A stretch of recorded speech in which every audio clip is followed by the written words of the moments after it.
Hi, I'm Dan, and I'm support colourist for Blackmagic Design. I would love to show you a quick demo of some of the amazing things that colour correction can do for your facility. I'm going to be using DaVinci Resolve, which includes this amazing control surface with dozens of dedicated buttons and knobs. The quality of this panel is amazing, and everything's at your fingertips, so it's incredibly fast to use. If your budget's tight, then you can buy the DaVinci Resolve software that works with third-party control panels from Tangent, JL Cooper, or Avid. So what I'm going to focus on is the tricks and techniques that you can use to make your production have the beauty of a Hollywood feature film. To get started, let's check out the main colour correction interface on DaVinci Resolve and see what's in there. On the left is your viewer, where you can see the shot you're grading. In the middle, you'll see the gallery, and that's where you can store stills of your grades for reference. On the right is the node graph. This looks a little scary, but it's infinitely powerful because you can connect your processing any way you like. In the middle, you can see the project timeline, with all the tracks in your timeline and thumbnails for each clip so you can select your shots quickly.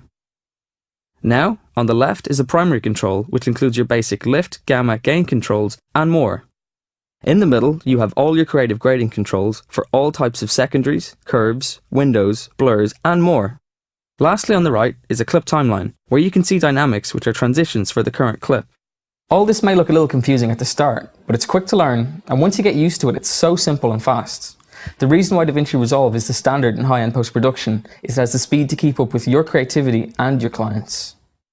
Now, let's show you some examples of what all this power can achieve. Here's some 4K red material that's very flat, so I'm going to use primaries, secondaries, and power windows to make it look like a car commercial. So first, let's adjust the lift, gamma, and gain to get the primary colour correction. If you're an editor, then this is the three-way colour correction you'd be familiar with. I'm using Blackmagic Ultrascope here to monitor video levels while I adjust the RGB balance. So as I adjust the gain, you will see the waveform RGB parade and how the blacks, mids, and whites balance out. I'm reducing the redness and adding a little more blue. There, that looks nice now. Now let's go back to the original and do it the fastest way, and that's to use the auto color tool. Here's my shot, and I press the auto color button on the panel, and bam, the shot is automatically balanced. This auto color feature is very intelligent when analysing shots. It can save about 5 seconds per shot, and this really adds up in a session. Now, this is a car commercial, so let's make the car look amazing. At the moment, it doesn't stand out as it's blending into the background. To do this, we will add a node. Each node is a full color corrector, and you can add a node for each correction you add to the shot. Now, we are going to use a secondary in this new node to isolate the colour in the sky.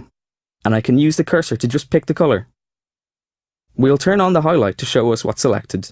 We can trim our settings and add a little bit of softness to soften the edges. You can see there are parts of the shot isolated we don't want, so we can add a window to restrict isolation to the sky only.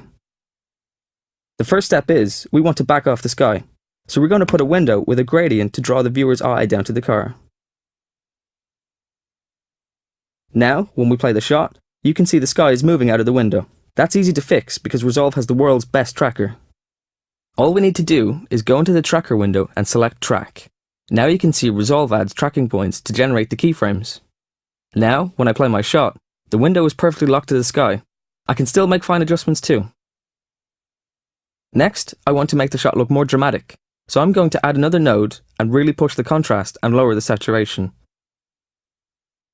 Now we can focus on bringing the car to life. So let's add another corrector with a window so we can lift the gain and make it look sexy. So next, let's add some softness to everything outside the window so we can really bring the focus onto the car. The car moves, so I'll use another tracker to keep the window on the car. You have unlimited trackers, so you can just keep adding them.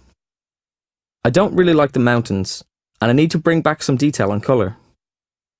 To do this, I can use something called a parallel node corrector linked back to the original balancing grade. This is unique to Resolve, and I can now easily add detail and colour back into the mountains to make the shot look better. Now, let's compare the original shot to the graded shot, and you can see how much more emotion is in the shot now. That's what grading is all about.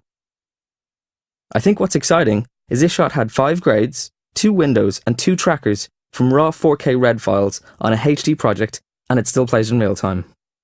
What's also great is, I did all this grading from R3D files without a red rocket card installed in the system.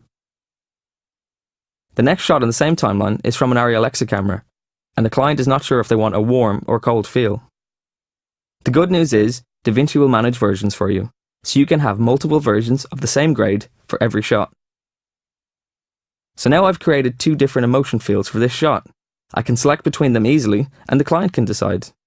Now when I play the shot, you can see how dramatic the difference is between the cold blue shot compared to the warmth of the red shot. Now here's a shot from a 4K film scanner, and this really shows the optical processing quality of the resizing in Resolve.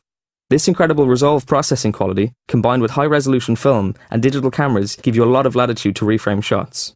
I can really go crazy here and adjust zoom, pan, and rotate without quality loss. Resolve is the perfect place to get every shot framed perfectly.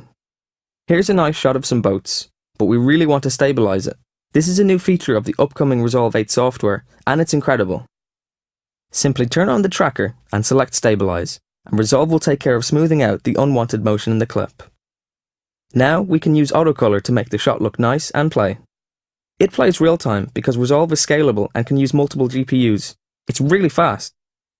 This next shot needs some correction on the skin tones, and we're going to use the new Resolve 8 curves grading for this task. Just select the skin with the picker, and then we'll adjust the saturation. You can adjust the curve point with the mouse or the trackball on the panel. To keep the window on her face, we will use the tracker. This shot really shows how good the tracker is because there's so much movement. We want to bring the focus onto the lady, so let's add an optical defocus outside the window to create a depth of field look. Okay, now let's play the shot, and you can see we have created a stylistic type of shot with the lady in black and white and the background in colour. One thing clients always need is turning day into night, and Resolve has some cool features to let you do this. To make this look realistic, we need to preserve the brightness of the streetlights, but darken the rest of the image.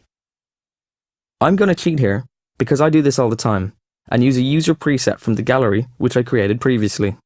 Now, when I hit play, it looks really nice. If I wanted to show a sunset, I could even keyframe the grade to get darker over time. One of the problems you will run into often is noise in shots due to low light noise from digital cameras or film grain. This shot here has noise in blue, and it's simple to remove it with the noise reducer control. You can even limit noise reduction to windows. There are many causes of noise, and when shooting dark shots, it's very common to get noise in blacks. Resolve's noise reducer fixes it easy.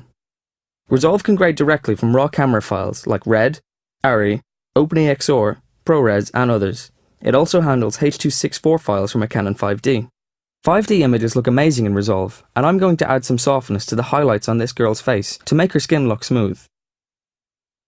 You can see how wonderful these consumer cameras can be, and like all file formats, we can grade the camera files directly without conversion. Next, I will darken this shot to simulate a shoot done in low light, and I think this really shows the quality of Resolve's 32-bit float processing. Let's add gain in the next node to simulate brightening the shot. It still looks amazing, and 32-bit float keeps the quality through all processing. Okay, now we have finished these grades. Let's render out our project. All you need to do is go to the render page, select your codec, and go. Resolve will often render faster than real-time, even on this single GPU system. Most of the time, you can just play to tape without rendering. Resolve 8 now supports OpenCL, so you'll get great performance on an iMac or MacBook Pro, and this makes getting started so easy. Next, let's export an XML to open in Final Cut Pro. All you need to do is go to the Conform page and click the Export XML button. Now, we'll open Final Cut Pro and import XML so the project opens with all the media in the bin, and I can open the sequence with all the grades. You can see I have everything from my Resolve timeline in Final Cut Pro, with timecode accuracy and all the nice grades looking amazing. Next, let's open a more complex Final Cut Pro project with lots of layers and transitions. You can see here, we have opacity on shots, cuts, dissolves, and composite effects. I can now export an XML for loading into Resolve. Now, I will go back to Resolve and import the XML, and you will see the sequence open with all the media included. You can see all the layers, transitions, and you can adjust edits if required. Let's move this clip over there and adjust the length of this dissolve. Now we can go back to the color page and see all our layers and clips in the project timeline, and you can click clips you want to grade. To make sure you don't miss a clip, you can use the thumbnail timeline, which shows all clips flattened out and in time order. If the Final Cut Pro editor changes the edit, you can just re-import the XML, and all your grades are preserved and automatically linked. When you have finished grading all these clips, you can just export XML back to Final Cut Pro.